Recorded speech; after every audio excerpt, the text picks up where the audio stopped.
कई बार अगर कोई महिला किसी समृद्ध वंश से संबंध रखती है तो हमें ऐसा लगता है कि उसका जीवन मुश्किलों या संघर्षों से दूर होगा, लेकिन प्राय ऐसा नहीं होता। जितना बड़ा खानदान उतनी ही ज्यादा बंदिशें उस पर लगाई जाती हैं। राजघराने की बहू मीराबाई के संघर्ष और उनके जीवन की चुनौतियों के बारे में हम जानते ही हैं। आज हम आपको बताएंगे मुगल शहजादी ज़ैबुन्निसा के बारे में। ज़ैबुन्निसा औरंगजेब की बेटी थी और मख्फी के नाम से कविताएं लिखा करती थी।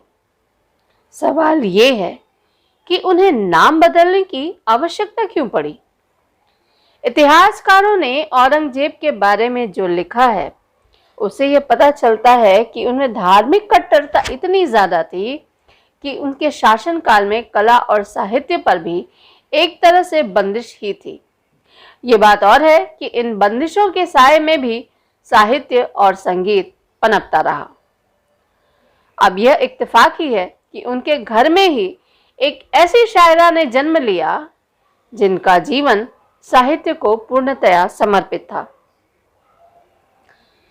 बादशाह औरंगजेब और उनकी मुख्य मलिका दिलरस बानो बेगम की सबसे बड़ी संतान ज़ैबुन्निसा का जन्म 15 फरवरी 1638 को दौलताबाद में हुआ था। औरंगजेब ने उनकी शिक्षा का भार अपने दरबार की एक विदुषी हाफिजा मरियम को सौंपा था। ज़ैबुन्निसा बेहद प्रतिभाशाली थी। उन्होंने 3 वर्ष की उम्र में कुरान कंठस्थ कर ली थी और 7 वर्ष की उम्र में वो हाफिज बन गई थी। कहा जाता है कि औरंगजेब ने उनकी इस उपलब्धि पर सार्वजनिक छुट्टी की घोषणा के साथ एक बड़ी दावत का आयोजन किया था। ज़ैबुन्निसा और उनकी शिक्षिका को 30-30 हजार स्वर्ण मुद्राएं इनाम में दी थी। औरंगजेब की इस ज़हीन और अध्ययनशील बेटी ने दर्शन शास्त्र, गणित और खगोल विज्ञान के साथ साहित्य और संगीत का ज्ञान भी प्राप्त किया था। वो अपने समय की एक बहुत अच्छी गायिका थी। फारसी, अरबी और उर्दू भाषा पर उनका अच्छा अधिकार था। उनका निजी पुस्तकालय अत्यंत समृद्ध था जिसमें विभिन्न विषयों पर बड़ी संख्या में पुस्तकें थीं। इसके अलावा उन्होंने शस्त्र शिक्षा भी प्राप्त की थी और कई लड़ाइयों में हिस्सा भी लिया था। कहा जाता है कि औरंगजेब अपनी इस प्रतिभाशाली पुत्री से अत्यंत प्रेम करते थे और विभिन्न विषयों पर उनसे सलाह लिया करते थे। ज़ैबुन्निसा के दादा शाहजहां ने कम उम्र में ही उनकी शादी अपने बड़े बेटे दारा शिकोह के बेटे सुलेमान शिकोह के साथ तय कर दी थी, लेकिन सुलेमान की असमय मृत्यु के कारण ये शादी नहीं हो पाई और ज़ैबुन्निसा ताउम्र अविवाहित रहीं। ज़ैबुन्निसा या ज़ैबुन्निसा 14 साल की उम्र से ही फारसी में कविताएं लिखने लगीं। चूंकि उनके पिता को कविता पसंद नहीं थी, इसलिए वह मख्फी के छद्म नाम से लिखा करती थी। उनके शिक्षकों में से एक उस्ताद बयाज ने उनकी कविताओं को पढ़कर उनकी हौसला अफजाई की। चूंकि औरंगजेब के समय में दरबार में मुशायरों के आयोजन पर प्रतिबंध था, अतः ज़ैबुन्निसा छिप छिपाकर अदब की गोपनीय महफिलों में शिरकत करती थी। ये बात और है कि बादशाह औरंगजेब से यह बात छिपी नहीं रही और उन्हें यह नागवार गुजरा।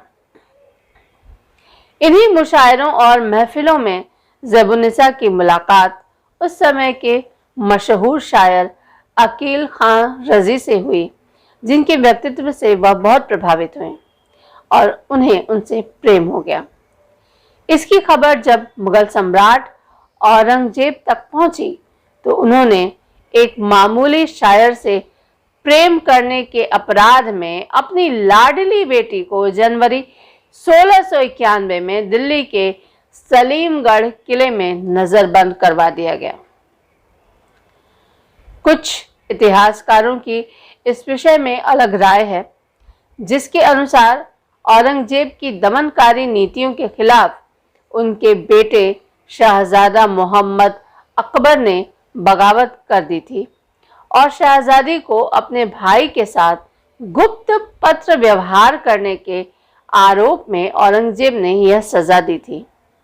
कारण जो भी रहा हो, शहजादी जैबुन्निसा ने अपने जीवन के अंतिम 20 साल यहीं गुजारे। 64 वर्ष की उम्र में 26 मई 1702 को वहीं उन्होंने अंतिम सांस ली। निर्वासन के दौरान शहजादी ने अध्ययन और लेखन में खुद को पूरी तरह डुबो दिया। वो पढ़ती भी रही और गजलें, शेर और रुबाइयां लिखती भी रही। 20 सालों की कैद के दौरान उन्होंने लगभग 5000 रचनाएं लिखी। उनकी मृत्यु के तकरीबन 22 वर्षों के बाद 1724 में उनकी रचनाओं का संकलन दीवान ए मख्फी नाम से छपा। इस दीवान के प्रकाशित होने के बाद अदब की दुनिया के लोगों को ज़ैबुन्निसा के कलामों का महत्व समझ में आया। इस दीवान के कई संस्करण प्रकाशित हुए, जिनमें 1913 में मगन लाल व जेसी डंकन वेस्टब्रुक का अंग्रेजी अनुवाद बहुत महत्वपूर्ण है। ज़ैबुन्निसा के कलामों की पांडुलिपियां पेरिस की नेशनल लाइब्रेरी, ब्रिटिश म्यूजियम की लाइब्रेरी, तुंगविगर यूनिवर्सिटी जर्मनी और कोलकाता की एशियाटिक सोसाइटी के आर्काइव में सहेज कर रखी गई हैं। उनकी रुबाइयों में एक कैदी का दर्द और उससे उपजा दर्शन साफ नजर आता है। अंग्रेजी से उनकी कुछ रुबाइयों का अनुवाद कवि ध्रुवगुप्त ने हिंदी में किया है। एक रुबाई प्रस्तुत है। अरे ओ मख्फी, बहुत लंबे हैं अभी तेरे निर्वासन के दिन, और शायद उतनी ही लंबी है तेरी अधूरी ख्वाहिशों की फेरहिस्त। अभी कुछ और लंबा होने वाला है तुम्हारा इंतजार। शायद तुम रास्ता देख रही हो कि उम्र के किसी मोड़ पर किसी दिन लौट सकोगी अपने घर, लेकिन बदनसीब घर कहाँ बच रहा है तुम्हारे पास। गुजरे हुए इतने सालों में ढह चुकी होगी उसकी दीवारें, धूल उड़ रही होगी अभी उसके दरवाजों खिड़कियों पर। अगर इंसाफ के दिन खुदा कहे कि मैं तुम्हें हर्जाना दूंगा उन तमाम व्यथाओं का जो जीवन भर तुमने सहे, तो क्या हर्जाना दे सकेगा वो मुझे? जन्नत के तमाम सुखों और उसकी नेमतों के बावजूद वह एक तो उधार ही रह जाएगा खुदा पर मेरा। उनकी कविताओं में धार्मिक कट्टरता के खिलाफ प्रेम का बेबाक स्वर सुनाई देता है। वह धार्मिक आडंबरों को जिस साहस के साथ चुनौती देती हैं, उन्हें पढ़ते हुए अनायास मीराबाई और कबीर की कविताएं जेहन में कौंध जाती हैं। शिव शंकर पारिजात द्वारा हिंदी में अनुदित रुबाई को पढ़ते हुए इस बात को सहजता से महसूस किया जा सकता है। मैं कोई मुसलमान नहीं, मैं तो हूं एक बुत परस्त। झुकता है सर मेरा सजदे में प्रेम की देवी की मूरत के सामने। कोई ब्राह्मण भी नहीं मैं, कोई ब्राह्मण भी नहीं हूं मैं। पहनी थी गले में जो अपने पवित्र धागों की माला, निकाल कर बाहर उसे लपेट ली है मैंने अपनी जुल्फों की लटें। ज़ैबुन्निसा जैसी न जाने कितनी लेखिकाओं को इतिहास की कब्र में दफना दिया गया है।